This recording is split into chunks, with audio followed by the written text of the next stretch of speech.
السلام علیکم، میں ہوں سمیع ابراہیم اور آپ دیکھ رہے ہیں ہمارا یوٹیوب چینل۔ آج 11 فروری ہے، 11 فروری اور 12 فروری کی درمیانی رات ہے اور سن ہے 2021 اور جمعرات اور جمعے کی درمیانی رات میں آپ سے مخاطب ہوں۔ سپریم کورٹ آف پاکستان نے بڑا امپورٹنٹ ڈیسیژن دیا ہے آج۔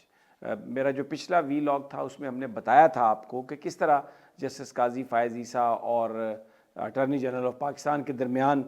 جو ایکسچینجز ہوئی تھیں وہ کوئی بہت پلیزنٹ نہیں تھیں اور پھر اس پر عدالت نے اس کو ڈسپوز آف کر دیا تھا، فیصلہ نہیں لکھوایا تھا۔ لیکن اب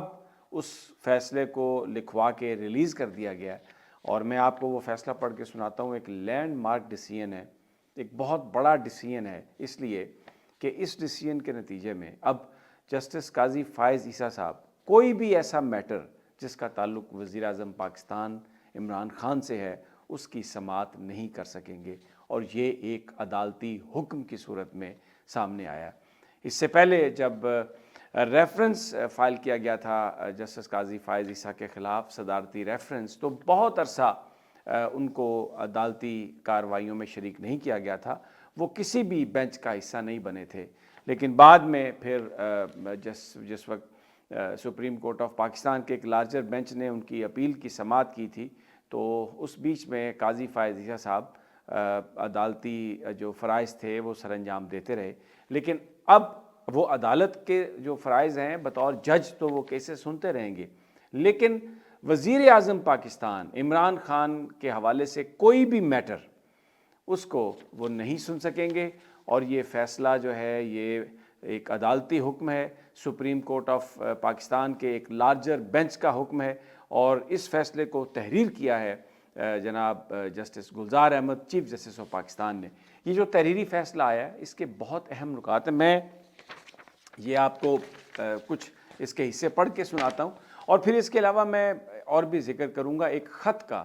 جو جسٹس اطہر معین اللہ اسلام آباد ہائی کورٹ کے چیف جسٹس ہیں، انہوں نے خط لکھا ہے وکلاء کی تنظیموں کو، پاکستان بار کونسل، اسلام آباد بار کونسل، ان کو، اور ان کو یہ کہا ہے اس خط میں انہوں نے جو واقعات ہوئے اسلام آباد ہائی کورٹ میں ان کی تفصیل بتائی ہے، اور اس خط میں انہوں نے کہا ہے کہ یہ جو حملہ سپریم کورٹ آف پاکستان پر ہوا تھا، یہ اسلام آباد ہائی کورٹ پر جو حملہ ہوا یہ اس سے بڑا حملہ تھا۔ اور پہلے بھی میں آپ کو بتا چکا ہوں، پھر میں یہ کہہ دیتا ہوں، بڑی تکلیف دہ ہے یہ بات کہ جو اطلاعات ہیں انکنفرمڈ اطلاعات کہ مین ہینڈلنگ جسے ہم دھکم پیل کہتے ہیں چیف جسٹس آف پاکستان اطہر معین اللہ کے ساتھ ان کے چیمبر میں کی ان وکلاء نے، اور یہ بڑا ہی افسوسناک تھا اس لیے کہ اطہر معین اللہ صاحب جو اس ملک میں جو تحریک چلی تھی عدلیہ کی بحالی کے لیے اس کے ہراول دستے میں تھے، اور بہت ہی انہوں نے مشکلیں اور صعوبتیں میں کہوں گا انہوں نے اٹھائیں، لیکن اس کے باوجود وہ بالکل بڑی فرملی اس تحریک کا حصہ رہے، اور وکلاء کے ہاتھوں ان کے ساتھ اس طرح کی مین ہینڈلنگ اسلام آباد، جبکہ وہ اسلام آباد ہائی کورٹ کے چیف جسٹس ہیں، ایک نہایت ہی تکلیف دہ بات ہے۔ اور وہ جو خط ہے 15 صفحے کا وہ خط ہے، اس میں 7-8 پیجز پر وہ تحریر ہے، اور اس کے ساتھ انہوں نے وہ تصاویر بھی لگائی ہیں جس میں دکھایا گیا پورا کہ کس طرح سے وہاں پر کی گئی ہے غنڈہ گردی، کس طریقے سے چیزوں کو، املاک کو نقصان پہنچایا گیا، توڑا گیا۔ لیکن انہوں نے جو پوائنٹ اٹھایا اس میں وہ یہ ہے کہ کیا جو لوگ جنہوں نے یہ سب کچھ کیا ان کو صرف اس لیے چھوڑ دیا جائے کہ وہ بار کے ممبر ہیں؟ میں تفصیل سے اس پر آگے بات کروں گا، لیکن یہ جو چیف جسٹس کا یہ جو سپریم کورٹ آف پاکستان کے لارجر بینچ کا جو فیصلہ ہے جس میں جسٹس قاضی فائز عیسیٰ، اب میں اگر یہ کہوں کہ ایک عدالتی حکم کے ذریعے انہیں اب روک دیا گیا ہے، وہ اب کسی وزیر اعظم سے متعلقہ کسی چیز کی سماعت نہیں کر سکیں گے، اور اس کی وجہ بھی اس میں تحریر ہے، میں وہ آپ کو پڑھ کے سنا دوں گا۔ سب سے پہلے جو یہ فیصلہ لکھا گیا ہے اس میں اس کا جو حصہ ہے لکھا ہے، میں آپ کو پڑھ کے سنا دیتا ہوں۔ It was observed in court that the Prime Minister enjoys protection for his person under Article 248 of the Constitution. Nevertheless, he has, in deference to our last order, also signed the above report with the following endorsement. یعنی وہ یہ کہہ رہے ہیں کہ court میں یہ observe کیا گیا کہ پرائم منسٹر جو ہے آرٹیکل 248 جو آئین کا ہے اس کے تحت ان کو پروٹیکشن ہے، ان کی ذات کو کہ جو کام وہ بطور وزیر اعظم کرتے ہیں. You can not call in question because he is the chief executive of the country. لیکن اس کے باوجود جو لیٹر ہے جو سپریم کورٹ نے جو آرڈر کیا تھا پرائم منسٹر آف پاکستان نے اس کو سائن کر کے سپریم کورٹ کے احکامات کی پابندی کرتے ہوئے اس خط کو انہوں نے بھیجا. اور اس میں پھر وہ نیچے لکھا ہوا ہے کہ جس میں پرائم منسٹر نے یہ لکھا کہ جو پبلک فنڈز ہیں وہ کسی ایم این اے کو نہیں دیے جا رہے, کسی رکن اسمبلی کو ان کے درمیان جو ہے وہ تقسیم نہیں کیے جا رہے, جیسے بندر بانٹ ہوتی ہے پیسے کی وہ نہیں کیے جا رہے, اور جو چھپنے والی خبر ہے اخبارات میں وہ قطعی طور پر غلط ہے. ایڈوکیٹ جنرل پنجاب نے بھی اس طرح کی بات کہی اور بھی عدالت کے یہ فیصلے میں یہ تحریر ہے. اب میں اس کے پیراگراف 6 پر آتا ہوں جو پیج 4 پر ہے. آپ سپریم کورٹ آف پاکستان کی ویب سائٹ پر جا کر اس فیصلے کو خود دیکھ سکتے ہیں. جس وقت یہ سب کچھ ہو رہا تھا تو اب جج صاحب لکھتے ہیں, justice Gulzar Ahmed chief justice of Pakistan, paragraph number 6, at this stage one of اس بریکٹ میں ہے قاضی فائز عیسیٰ sought to place on record photocopies of certain documents statedly received by him from some anonymous source through a WhatsApp message. کہ اس موقع پر justice قاضی ہم میں سے ایک, اور آگے لکھا ہوئے جسٹس قاضی فائز عیسیٰ, انہوں نے کچھ ڈاکومنٹس رکھے ریکارڈ پر جو ان کے مطابق ایک واٹس ایپ نامعلوم واٹس ایپ میسج میں ان کو وہ میسیجز آئے, اور وہ جو ڈاکومنٹ تھے وہ انہوں نے ریکارڈ پر پلیس کیے. Copies of such documents were handed over by the honorable judge to the other honorable members of the bench. یعنی اس وقت جو جج صاحب نے دوسرے جو بینچ کے ممبر تھے قاضی فائزیہ صاحب نے ان کو بھی یہ کاپیز جو دی. A copy was also handed over to the learned Attorney General for Pakistan. Attorney general of Pakistan کو بھی اس کی ایک کاپی دی گئی. The honorable judge also stated that he was unsure if the documents were genuine. کہ اس وقت قاضی فائز عیسیٰ صاحب نے کہا کہ انہیں اس بات کا پتہ نہیں ہے کہ یہ جو ڈاکومنٹس ہیں یہ جینوئن ہیں, یعنی حقیقی ہیں, اصلی ہیں, یہ ان کو نہیں پتہ. The learned Attorney General for Pakistan submitted that since the authenticity of the document was questionable, the same may not be taken on record. اس وقت اٹارنی جنرل صاحب نے یہ کہا کہ کیونکہ یہ اس وقت یقین نہیں ہے کہ یہ ڈاکومنٹ اوریجنل ہیں, اصلی ہیں, جینوئن ہیں, سچائی پر مبنی ہے, اس لیے ان کو آپ ریکارڈ کا حصہ نہیں بنا سکتے. He further submitted that in any event the honorable judge would become a complainant in the matter, and in that capacity it would not be appropriate for the honorable judge to hear the matter. اس موقع پر attorney general صاحب نے یہ بھی فرمایا, یہ بھی کہا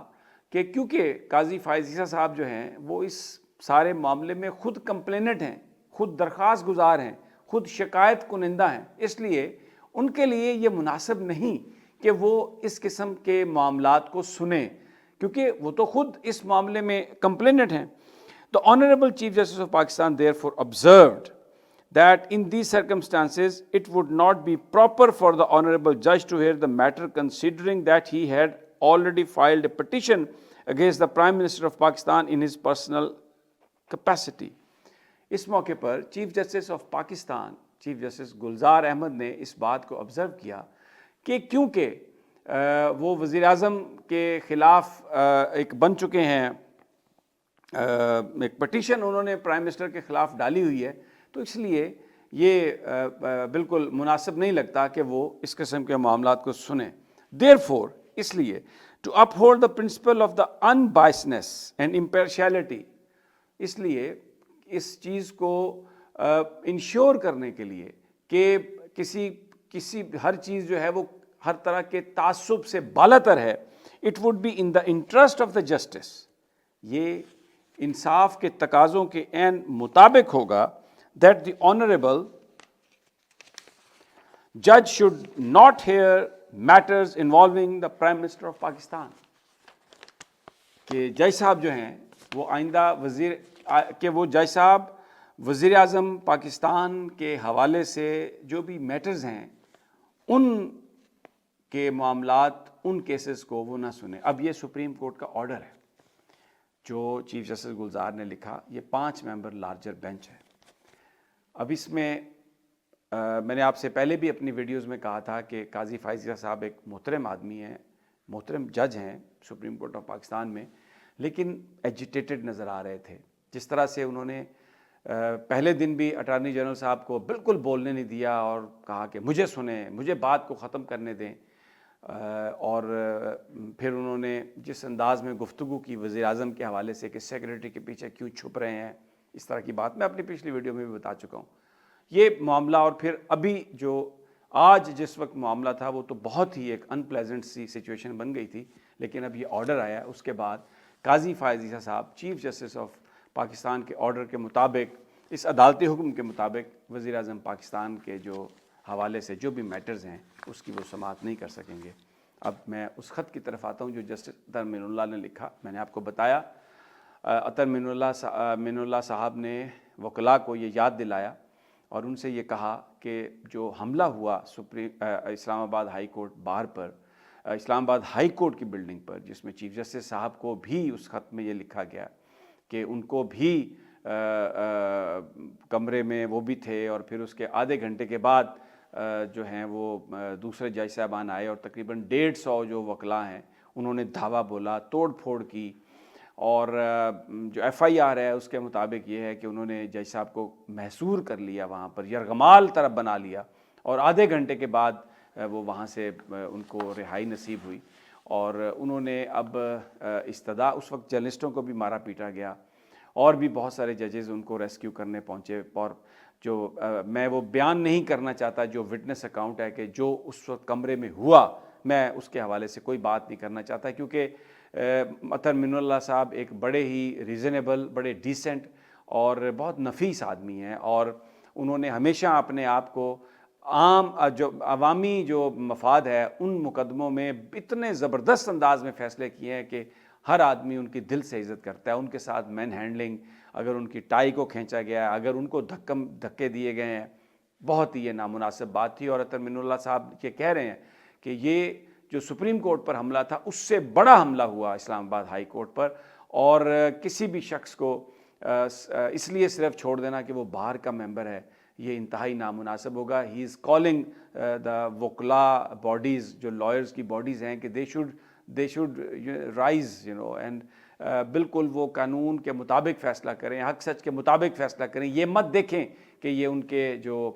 ساتھی ہیں ان کے بارے میں۔ اور اطہر مین اللہ صاحب یہ کہہ رہے ہیں کہ یہ بالکل ایسی مثالی سزا ہونی چاہیے کہ کوئی بندہ پھر دوبارہ اس طرح کی جرات نہ کر سکے۔ دوستو ساتھیو، مجھے اجازت دیجیے، انشاءاللہ اگلی ویڈیو میں جلد آپ سے ملاقات ہوگی۔ اپنا خیال رکھیے گا، اللہ نگہبان۔